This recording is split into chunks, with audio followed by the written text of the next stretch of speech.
శ్రీమాత్రే నమ. జై గురు దత్తాత్రేయ నమ.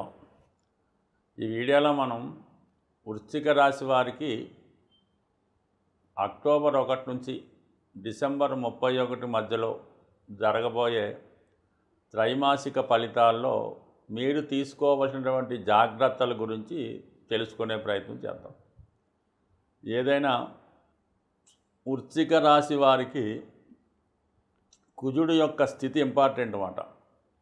మీ యొక్క జన్మజాతకంలో మీరు పుట్టినప్పుడు కుజుడు ఎంత బలంగా ఉంటే, అంటే ఎస్పెషల్లీ వృశ్చిక రాశి వారికి మీ యొక్క ఉద్యోగ ప్రయత్నాలు, అంటే ఉన్నత స్థాయి ఉద్యోగం, స్థిరాస్తి, భూములు, ఇవన్నీ కూడా పుట్టినప్పుడు కుజుడు యొక్క బలాన్ని బట్టి ఆధారపడి ఉంటాయి. గోచారరీత్యా కూడా కుజుడు సంచరిస్తున్నప్పుడు మీ యొక్క స్థితిగతులు, వ్యవహారాలు, ఆర్థిక విషయాలు చాలా వరకు మారుతూ ఉంటాయి. ముఖ్యంగా మీ యొక్క ఉద్యోగం, వివాహ జీవితం మీద కుజుడు యొక్క ప్రభావం ఎక్కువగా ఉంటుంది. చాలా సందర్భాల్లో ఈ వృశ్చిక రాశి వారు ఈ ధన సంపాదించే ప్రయత్నంలో, ఉద్యోగ ప్రయత్నాల్లో కొంతవరకు కుటుంబానికి దూరంగా ఏదో విదేశంలోనో లేదంటే ఏదన్నా మిలిటరీ అలాగా సంస్థల్లో పనిచేస్తూ ఎక్కువ కష్టపడుతూ కుటుంబానికి దూరంగా ఉండేవాళ్ళు ఈ వృశ్చిక రాశిలో ఉంటారు. అటువంటి వాళ్ళే జీవితంలో బాగా పైకి వచ్చి సెకండ్ హాఫ్లో బాగా సుఖపడడం కూడా జరుగుతూ ఉంటుంది. అటువంటి వృశ్చిక రాశి వారికి కుజుడు ఈ అక్టోబర్ 27 వరకు 12వ స్థానంలో ఉన్నాడు. సో దీనివల్ల ఏంటంటే ఈ సమయంలో మీరు కుటుంబ అవసరాల కొరకు, సంతానం యొక్క విద్య, వాటి కొరకు ఎక్కువ ధనాన్ని ఖర్చు పెట్టడం, అలాగే స్థిరాస్తి కొనాలనే మీ ఆలోచన చాలా విపరీతంగా ప్రయత్నం చేస్తూ ఉంటారు. స్థిరాస్తి కొనాలని అది ఏదో విధంగా నెరవేరుతుంది. అలాగే ఏదన్నా ఈ అప్పులు అలాంటివి ఏమైనా ఉంటే, అంటే రుణాలు తీర్చే ప్రయత్నం చేస్తూ ఉంటారు. అంటే రుణాలు అన్నప్పుడు కేవలం మనం తీసుకున్న అప్పే కాకుండా తల్లిదండ్రులు చూడడం బాధ్యత, తమ్ముళ్ళని చదివించడం, ఏదో ఒక బాధ్యత సిస్టర్స్ వల్ల ఏదో వల్ల ఇవన్నీ కూడా ఈ సమయంలో మీకు ఎక్కువ భారాన్ని కలగజేయడం జరుగుతూ ఉంటుంది. తప్పదు, ఎందుకంటే కొన్నాళ్ళ పాటు మీకు ఏదో ఒక బర్డెన్ మీ మీద ఉండడం జరుగుతూ ఉంటుంది. ఇది గత జన్మది ఈ జన్మలో తీర్చుకోవడం అనుకోవాలి. అయితే అక్టోబర్ 27 నుంచి డిసెంబర్ 7 మధ్యలో కుజుడు రాశిలో ప్రవేశించడం వల్ల మీలో ఒక ఆత్మధైర్యం ప్రవేశిస్తుంది. అంటే ఎన్ని కష్టాలు ఉన్నా, ఎన్ని ఇబ్బందులు ఉన్నా మనిషి ధైర్యంగా ఉంటే ఏదన్నా సాధించగలడు అన్నటువంటి ధైర్యంతో ముందుకెళ్తూ ఉంటాడు. అలాగే కష్టాలు కూడా అతనికి దూరంగా జరుగుతూ ఉంటాయి. మనిషి బలహీనంగా ఉన్నప్పుడే కష్టాలు వచ్చి మీద పడుతుంటాయి. మరి ఈ సమయంలో మీరు మీ యొక్క అనారోగ్య సమస్యల నుంచి అయితేనే, ఆర్థిక సమస్యలను అయితేనే దాన్ని ఎదుర్కోవడం జరుగుతుంది. అంటే బయటపడడం వేరు, దాన్ని ఎదుర్కోవడం వేరు. అంటే మీ సమస్యలను మీరు సమర్థవంతంగా ఎదుర్కొని దాని నుంచి బయటపడడం జరుగుతుంది. ఇదే సమయంలో మీరు ఏదన్నా ఒక ఉద్యోగం కొరకు ప్రయత్నం చేస్తున్నా, నిరుద్యోగులు కొత్తగా ఉద్యోగం కోసం కానీ, విద్యార్థులు వారి యొక్క ఉన్నత విద్య కొరకు అవ్వచ్చు, లేదంటే ఏదైనా పార్ట్ టైం జాబ్ కొరకు ఏదైనా ఉద్యోగ ప్రయత్నాలు ఫలిస్తాయి. అలాగే సాధారణంగా ఏదైనా ఆర్థికపరమైన సమస్యలు ఉంటే వాటిని పరిష్కరించుకుంటారు. బంధువులతో విభేదాలు చాలా వరకు సమస్య పోతాయి. అంటే వాళ్ళు మీకు జడిసి కొంత దూరంగా పక్కన జరుపుకుంటారు అన్నమాట, మిమ్మల్ని ఇబ్బంది పెట్టే ప్రయత్నం చేయరు. ఇక డిసెంబర్ 7 తర్వాత కుజుడు ధనస్థానంలోకి వస్తాడు. ఇది అనూహ్యంగా మీకు చాలా కాలంగా కుటుంబంలో కుటుంబ సభ్యుల కొరకు ఏ చేద్దామనుకుంటున్నారో అది చేస్తారు. దూరమైనటువంటి మిత్రులు కానీ, లేదా మీరు కుటుంబంగా దూరంగా ఉంటే కుటుంబాన్ని కలుసుకోవడం కానీ, లేదా భార్యాభర్తల చోట కలుసుకోవడం, ఏదో కొన్ని ముఖ్యమైన నిర్ణయాలు తీసుకోవడం అన్నీ కూడా డిసెంబర్ 7 నుంచి ఒక ఇంచుమించుగా జనవరి 15 వరకు అక్కడ ఉండే కుజుడు కుటుంబ సౌఖ్యాన్ని, ఆర్థిక బలాన్ని, కుటుంబంలో శుభకార్యాలని కలగజేస్తూ ఉంటాడు. మొత్తం మీద కుజుడు ఈ విధంగా ఉంటే, ప్రస్తుతం గురువు మీకు అష్టమ స్థానంలో ఉంటూ ఒక విధంగా ధనలాభాన్ని కలిగించినప్పుడు కూడా చాలా చివరి నిమిషం దాకా టెన్షన్ పెడుతుంటాడు. అయితే అటువంటి గురువు అక్టోబర్ 18వ తారీఖున భాగ్యస్థానంలోకి ప్రవేశిస్తున్నాడు. అతిచారతో ప్రవేశించి అక్కడ ఒక 50 రోజుల పాటు ఉండి మళ్ళా డిసెంబరు 5వ తారీఖున మిథునంలోకి వెళ్తాడు. ఈ కర్కాటకంలో ప్రవేశించినటువంటి 48 రోజులు, అందులోనే మనకి నవంబర్ 12 వక్రగమనం పొందుతూ అత్యంత శుభ ఫలితాన్ని ఇవ్వబోతున్నాడు అన్నమాట. అంటే ధనాధిపతి భాగ్యస్థితి, తండ్రి గారికి లాభం కలుగుతుంది, తండ్రి గారి ద్వారా మీకు సౌకర్యం కలుగుతుంది, మీ యొక్క ఆరోగ్యం బాగుపడుతుంది, మంచి అలవాట్లు కలుగుతాయి, చిన్న చిన్న బలహీనతల నుంచి బయటపడతారు, చాలా సంస్కారవంతంగా ఉండడం జరుగుతూ ఉంటుంది. అలాగే ఆరోగ్యపరంగా అనుకూలంగా ఉంటుంది, అలవాట్లు మంచిగా ఉంటాయి, ఇవన్నీ అనుకూలంగా ఉంటాయి. దాంతోపాటు మరి చాలా కాలంగా పుణ్యక్షేత్రాలు దర్శిద్దామనే మీ ఆలోచన నెరవేరుతుంది. ఒకవేళ మీ పిల్లలు ఏమైనా విదేశంలో ఉంటే వారిని కలుసుకుంటారు, మీ తల్లిదండ్రులను కలుసుకుంటారు, ఈ విధంగా ఉంటుంది. ముఖ్యంగా పంచమ స్థానం యాక్టివేట్ అవుతుందన్నమాట. దానివల్ల మీలో ఉన్నటువంటి టాలెంట్కి తగిన గుర్తింపు రావడం జరుగుతుంది. అది పంచమంలో శని ఉండడం వల్ల కొన్ని వివాహ ప్రయత్నాలు ఈ మధ్యకాలంలో వాయిదా పడుతుంటాయి. ఆత్మీయులు ప్రేమికులు మధ్య ఎడబాటు వస్తూ ఉంటుంది, ఆత్మీయులతో ఎడబాటు వస్తూ ఉంటుంది. స్పెక్యులేషను, షేర్ మార్కెట్ వగైరా వగైరాలో నష్టపోతూ ఉంటారు. ఇప్పుడు టెంపరీగా మీకు వాటి నుంచి కొంత రిలీఫ్ లభిస్తుంది అన్నమాట. అంటే పంచమంలో శని ఈ గురువు దృష్టి పట్టడం వల్ల ఆటోమేటిక్గా న్యూట్రల్ అయి మంచి నిర్ణయాలు తీసుకుంటారు. మీలో ఉన్నటువంటి టాలెంట్కి తగిన గుర్తింపు వస్తుంది, కొత్త కొత్త అవకాశాలు రావడం జరుగుతుంది.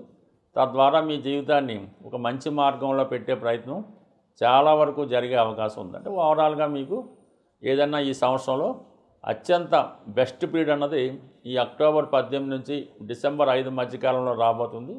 దాన్ని మీరు జాగ్రత్తగా సద్వినియోగం చేసుకుంటే అది చాలా కాలంగా పెండింగ్లో ఉన్నటువంటి పనులు పూర్తవుతాయి. గతంలో పోగొట్టుకున్నది ఏమైనా ఉంటే తిరిగి సాధించుకోవడం కూడా జరుగుతూ ఉంటుంది. ఏదైనా ఒక మంచి ప్రయత్నం తప్పకుండా గురుబలంతో నెరవేరే అవకాశం ఉంటుంది. సాధారణంగా ఇప్పుడు ఈ రాబోయే 3 నెలల్లో గ్రహాల యొక్క పరిహారాలు తెలుసుకుంటే మనకి ఎప్పుడన్నా సరే జాతకంలో పాపగ్రహాలు ఏవైనా ఉంటాయి కదా, కొన్ని పాపగ్రహాలు, వాటికి మనం జపాలు పరిహారాలు చేయించుకోవాల్సి ఉంటుంది.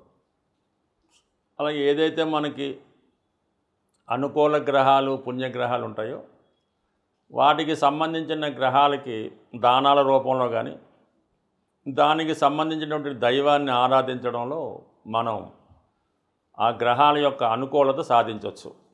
ఏదైనా ప్రతిరోజు క్రమం తప్పకుండా సూర్య నమస్కారం, నవగ్రహ స్తోత్ర పారాయణ చేసుకోవడం వల్ల కంపల్సరిగా జాతకంలో ఉన్నటువంటి గ్రహాలు మనకు అనుకూలిస్తాయి.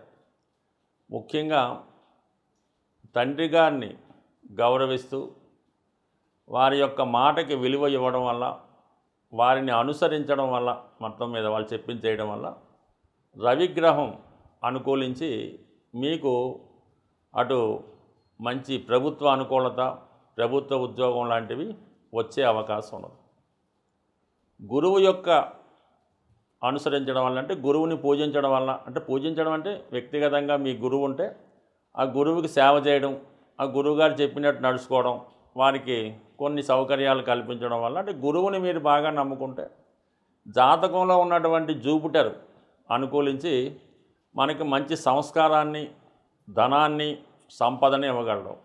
అంటే గురువు ధనకారకుడు, విద్య ద్వారా ధనం సంపాదించుకోవడం వల్ల, అంటే ఇక్కడ ఎక్కడో మనం దేవుణ్ణి పూజించక్కర్లేదు, ఎదురుగుండా ఉన్న వాళ్ళని పూజిస్తేనే ఈ విధంగా గురువుని పూజించడం వల్ల జాతకంలో ఉన్న సకల దోషాలు సాల్వ్ అవుతాయి.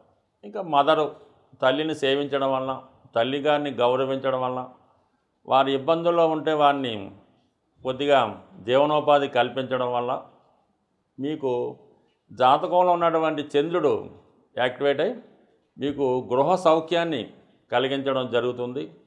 మనశ్శాంతిని కలిగిస్తాడు, ప్రశాంతంగా నిద్రపోగలుగుతారు. అంటే మీ యొక్క తల్లిగారిని మీరు సేవించడం వల్ల.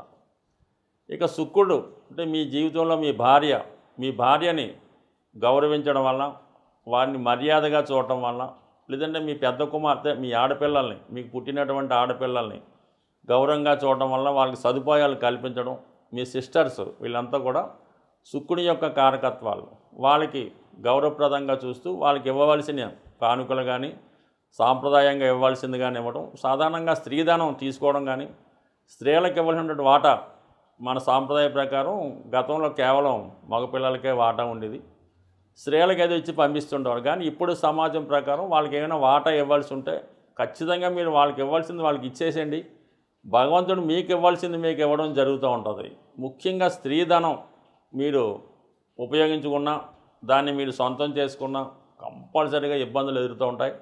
ముందు అలాంటిది ఏమన్నా ఉంటే మీరు మీ చెల్లెలకో మీ అక్కగారికో ఇవ్వాల్సింది ఏమన్నా ఉంటే కట్నం రూపంలో అవ్వచ్చు, కానుకల రూపంలో అవ్వచ్చు, కంపల్సరీగా ఇవ్వండి.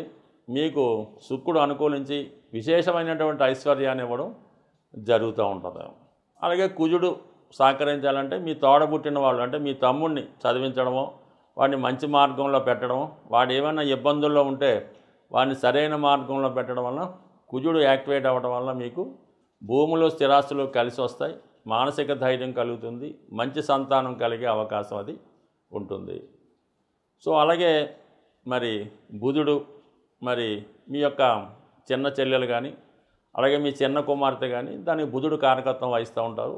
ఈ విధంగా మీ కుటుంబంలో ఉన్నటువంటి ప్రతి సభ్యులు కూడా మీ యొక్క ఈ గ్రహాల యొక్క ఫలితాన్ని ఇస్తారు. ముఖ్యంగా రాహువు కేతువు మీ తండ్రి గారిని సేవించడం వల్ల తాతగారిని సేవిస్తే రాహు, తల్లిగారి యొక్క తండ్రి గారిని సేవిస్తే కేతువు మీకు మంచి ఫలితాన్ని ఇవ్వడం జరుగుతూ ఉంటుంది. మీరు ఎక్కడికో వెళ్లకుండా మీ ఇంట్లో ఉన్న వాళ్ళకి సేవ చేసుకుంటూ, ముఖ్యంగా వృద్ధులకి చిద్దుగా సేవ చేసి, సేవ ఏమక్కర్లేదు, వాళ్ళు ఒకసారి పలకరించి వాళ్ళకి ఏమైనా కావాలో అడిగి కావాలని మందులే తెచ్చి పెడితే వాళ్ళ డబ్బులతో అనుకోండి కంపల్సరీగా శని భగవానుడు సహకరించి మీ యొక్క జీవన విధానానికి మంచి మార్గం చూపడం జరుగుతుంది. ప్రస్తుతం దీన్ని మించిన రెమెడీ అయితే ఏది ఉండదు. మీరు వేల లక్షల కోట్లు ఖర్చు పెట్టడం కన్నా మీ ఇంట్లో ఉన్న వాళ్ళని ముందు జాగ్రత్తగా చూస్తే మంచిది. నా దగ్గరికి వచ్చినటువంటి ఇప్పటిదాకా నేను చూసినటువంటి సుమారు అనేక వేల జాతకాలు, ఒక 70-80 వేల జాతకాల్లో సుమారుగా వాళ్ళ యొక్క తల్లిదండ్రుల్ని ఏ ఆశ్రమంలోనో అక్కడెక్కడో పెడతారు. మన దగ్గరికి వచ్చి మా అబ్బాయి నన్ను బాగా చూసుకుంటాడండి, మా అమ్మాయి నన్ను బాగా చూసుకుంటుందని అడుగుతూ ఉంటారు. ఇది ఎంతవరకు సబబో మీరే ఆలోచించండి. స్వస్తి.